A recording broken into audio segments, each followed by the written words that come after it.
ကဲအဲ့တော့ကျွန်တော်ချစ်မိတ်ဆွေတွေမင်္ဂလာပါအဲ့တော့ဒီနေ့ကျွန်တော်တို့21ရက်နေ့တောက်ကြနေ့နောက်ဆုံးပွဲလေးပေါ့ဗျာနော်နောက်ဆုံးပွဲရဲ့ပထမဦးဆုံးအကြိမ်ပေါ့12နာရီ10မိနစ်အတွက်ကိုကျွန်တော်ညီကောင်မောင်တို့ချစ်မိတ်ဆွေတွေအတွက်ကိုကျွန်တော်တို့ကနန်းလေးတွေတင်ပေးထားပါတယ်အဲ့တော့ချစ်မိတ်ဆွေတွေအနေနဲ့ကျွန်တော်တို့ like and share ဒီလုပ်ပေးမယ်ခဏနေကျွန်တော်ဈေးကွက် point လေးပြောပြပါမယ်နော်ဈေးကွက် point ကကျွန်တော်ညီကောင်မောင်တို့ချစ်မိတ်ဆွေတွေအတက်90ရာခိုင်နှုန်းလောက်အထိအရေးပါပါတယ်တော့ကျွန်တော်တို့ကျောင်းကနန်းဝယ်ထားတဲ့ညီကောင်မောင်တို့မိတ်ဆွေတွေတပတ်စာကတ်ဝယ်ထားတဲ့ညီကောင်မောင်တို့ချစ်မိတ်ဆွေတွေပြီးရင်ကျွန်တော်တို့တောက်ကြနေ့အတွက်နော်တောက်ကြပတ်တီဝယ်ထားတဲ့ညီကောင်မောင်တို့ချစ်မိတ်ဆွေတွေတောက်ကြနေ့အတွက်ကျွန်တော်တို့မနေ့ညမွေးခွက်ဝယ်ထားတဲ့ညီကောင်မောင်တို့ချစ်မိတ်ဆွေတွေအနေနဲ့စိတ်ချလက်ရှာကျွန်တော်တို့ကစားလို့ရပါတယ်အားလုံးကျွန်တော်ညီကောင်မောင်တို့ချစ်မိတ်ဆွေတွေ like and share လုပ်ပေးမယ်ခဏနေကျွန်တော်တို့ပြန်ပြီးတော့ပြန်လိုက်ဆုံးပေးပါမယ်အဲ့တော့ကျွန်တော်တို့အတူတူရအောင်လို့လဲတခြားညီကောင်မောင်တို့ချစ်မိတ်ဆွေတွေတကယ်ချင်းနေရှိရင်လေကျွန်တော်တို့က share ခြင်းဖြင့်ချစ်မိတ်ဆွေတွေအနေနဲ့ကူညီနိုင်ပါတယ်အဲ့တော့ဒီမနေ့အတွက်ကိုကျွန်တော်ညီကောင်မောင်တို့ချစ်မိတ်ဆွေတွေကျွန်တော်တို့ညနေမှာဒုတ်ကြီးနဲ့ရိုက်နိုင်ဖို့အတွက်ကျွန်တော်တို့ဒီမနေ့ကိုကျွန်တော်ညီကောင်မောင်တို့ချစ်မိတ်ဆွေတွေနော် special ဒုတ်ရမယ်လို့ကျွန်တော်အာမခံပါတယ်အဲ့တော့ကျွန်တော်ညီကောင်မောင်တို့ချစ်မိတ်ဆွေတွေအနေနဲ့ subscribe မနှိပ်ရသေးတဲ့ချစ်မိတ်ဆွေတွေရှိရင် subscribe နှိပ်သွားပေးမယ်ခေါင်းလောင်းလေးပေါ်လာရင်ခေါင်းလောင်းလေးနှိပ်ပေးမယ် like and share လေးလုပ်ပေးမယ်အားလုံးကျေးဇူးတင်ပါတယ်အဲ့တော့ကျွန်တော်တို့ဈေးကွက် point လေးကိုခဏနေကျွန်တော်ညီကောင်မောင်တို့ချစ်မိတ်ဆွေတွေကျွန်တော်တို့ view လေးခဏနဲ့စောင့်လိုက်မယ်နော်အဲ့တော့ကျွန်တော်တို့အချိန်ရှိခိုက်မှာအတူတူလုံးလစိုက်ရအောင်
ချက်မိတ်ဆွေတွေမင်္ဂလာပါပြန်လည်ကြိုဆိုပါရစေအဲ့တော့ကျွန်တော်ညီကောင်တို့မှာချက်မိတ်ဆွေတွေအနေနဲ့ကျွန်တော်ဒီနေ့21ရက်8လ2020နဲ့ရှောက်နေ့လေကျွန်တော်7နာရီ10မိနစ်မှာညီကောင်တို့မှာချက်မိတ်ဆွေတွေကျွန်တော်ကန်ကောင်းကြပါစေဗျာနော်အဲ့တော့မိတ်ဆွေတွေအတွက်ကိုကျွန်တော်ဒီနေ့မှာအသုံးပြုသင့်တဲ့နော်ကဏ္ဍလေးတွေကိုဒါကျွန်တော်ထုတ်ပေးထားခြင်းဖြစ်ပါတယ်နော်အဲ့တော့မိမိတို့ကြိုက်နှစ်သက်တဲ့ကဏ္ဍလေးတွေရှိရင်ကစားပေါ်ဗျာနော်မကြိုက်ဘူးဆိုရင်လည်းမကစားနဲ့နော်အတင်းမတိုက်တွန်းပါဘူးအဲ့တော့ချက်မိတ်ဆွေတွေအနေနဲ့ကျွန်တော်ချောင်းကနန်းဝယ်ယူခြင်းလို့ပဲဖြစ်ဖြစ်တပတ်စာသို့မဟုတ်တစ်ကြိမ်စာသို့မဟုတ်ပတ်တီဒါမှမဟုတ်နေ့စဉ်မှန်ပါဝင်ခြင်းလို့ပဲဖြစ်ဖြစ်ကျွန်တော်ဆက်သွယ်ရမယ် Viber နံပါတ်ဒီ3996632834 Viber နံပါတ်တစ်ခုတည်းသာလျှင်ဖြစ်ပါအဲ့တော့မိတ်ဆွေတွေအနေနဲ့ကျွန်တော်ဒီနေ့အတွက်ကိုကျွန်တော်ဈေးကွက် point လေးမပြောခင်မှာเนาะအချိန်လည်းရှိပါသေးတယ်ကျွန်တော်17နာရီနဲ့ခုမှ9မိနစ်ပဲရှိသေးတယ်เนาะအဲ့တော့ live မတွေ့ဘူးလို့ပြောနေတဲ့ညီကောင်မောင်နှမတွေအနေနဲ့เนาะ live လေးတွေ့အောင်ကျွန်တော်ညီကောင်မောင်နှမရှင်းမိတ်ဆွေတွေ live မှာရှိတဲ့ရှင်းမိတ်ဆွေတွေကကျွန်တော် share ခြင်းဖြင့်ကူညီပေးပါเนาะ like and share လေးလုပ်ပေးပါ subscribe မနှိပ်ရသေးတဲ့ရှင်းမိတ်ဆွေတွေအနေနဲ့လည်းကျွန်တော် subscribe လေးနှိပ်ပေးဖို့လိုပါမယ်အဲ့တော့ရှင်းမိတ်ဆွေတွေကိုကျွန်တော်ဈေးကွက် point လေးမပြောခင်မှာကျွန်တော်ညီကောင်မောင်နှမရှင်းမိတ်ဆွေတွေကိုကျွန်တော်တို့ကတတိပေးစရာလေးတစ်ခုရှိတယ်ဗျာเนาะတတိပေးစရာလေးတစ်ခုရှိတယ်အဲ့တော့ဒီနေ့ကျွန်တော်တို့နောက်ဆုံးနေ့မှာကျွန်တော်ညီကောင်မောင်တို့မှာရှစ်မိတ်ဆွေတွေအိတ်နဲ့လွယ်နိုင်ဖို့အတွက်ကိုဘာလေးတစ်ခုလိုလဲဒီလားကျွန်တော်တို့အဟောင်းမမေ့တင်ဘူးเนาะအဟောင်းလေးကိုကျွန်တော်တို့မမေ့တင်ဘူးเนาะအဲ့လောက်ဆိုတော့ပေါက်မှာပါเนาะအဟောင်းလေးကိုလည်းမမေ့တင်ဘူးโอเคအဲ့တော့ကျွန်တော်တို့ဈေးကွက် point လေးကိုကျွန်တော်17နာရီနဲ့ကျွန်တော်7မိနစ်လောက်ကြာရင်ကျွန်တော်ဈေးကွက် point လေးပြောပေးမယ်နော်အဲ့တော့နည်းနည်းလေးတော့အားထည့်ပေါ့ဗျာနော်ကျွန်တော်လည်းအချိန်ပေးပြီးတော့ကျွန်တော်ညီကောင်မောင်တို့မှာချက်မိတ်ဆွေတွေကိုကျွန်တော်တို့ live လွှင့်ပေးတာဖြစ်ပါတယ်အဲ့တော့ကျွန်တော်ညီကောင်မောင်တို့မှာချက်မိတ်ဆွေတွေအနေနဲ့ကလည်းကျွန်တော်တို့ live မှာရှိပါလုံးဝအကျိုးမရုပ်စေရပါဘူး like and share လုပ်ပေးပါအဲ့တော့ကျွန်တော်တို့နော်ပတ်တီဝယ်ယူထားတဲ့ချက်မိတ်ဆွေတွေထိတ်ဝယ်ယူထားတဲ့ချက်မိတ်ဆွေတွေတရက်စာမွေးခွက်ဝယ်ယူထားတဲ့ချက်မိတ်ဆွေတွေအနေနဲ့စိတ်ချလက်ချကြော်တို့ကစားနိုင်ပါတယ်နော်ဈေးကွက် point လေးကိုလည်းတေချာလိလာပါဈေးကွက် point လေးနဲ့အညိကစားပါနော်အဲ့တော့ဈေးကွက် point လေးကိုကျွန်တော်7မိနစ်လောက်နေကျွန်တော်ပြောပေးမယ်ဗျာနော်ချက်မိတ်ဆွေအချိန်ဆွဲတာတော့မဟုတ်ဘူးဗျနော်အဲ့တော့ကျွန်တော်လည်း view လေးလိုလိုပါအဲ့တော့နားလည်ပေးပါကျေးဇူးတင်ပါတယ်ခဏနေပြန်တွေ့မယ်နော်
Okay အဲ့တော့ကျွန်တော်ညီကောင်မတို့မှာချင်းမိတ်ဆွေတွေကျွန်တော်တို့ထိုးချိန်လေးမှီအောင်လို့နော်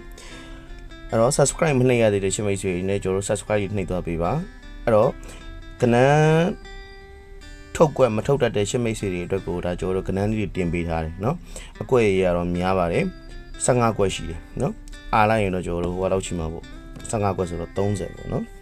ဒါပေမဲ့ကိုယ့်ဘာကိုဘာထိုးရမှန်းမသိဘူးဆိုရင်တော့အကျိုးရှိပါနော်โอเคအဲ့တော့ကျွန်တော်တို့ချစ်မိတ်ဆွေတွေကိုကျွန်တော်တို့ခုနကပြောခဲ့သလိုမျိုးပဲအဟောင်းကိုမမေ့နဲ့နော်အဟောင်းကိုမမေ့နဲ့ဆိုတာကျွန်တော်တို့တပတ်တာလုံးမှာအသုံးပြုခဲ့ပြီးသွားတဲ့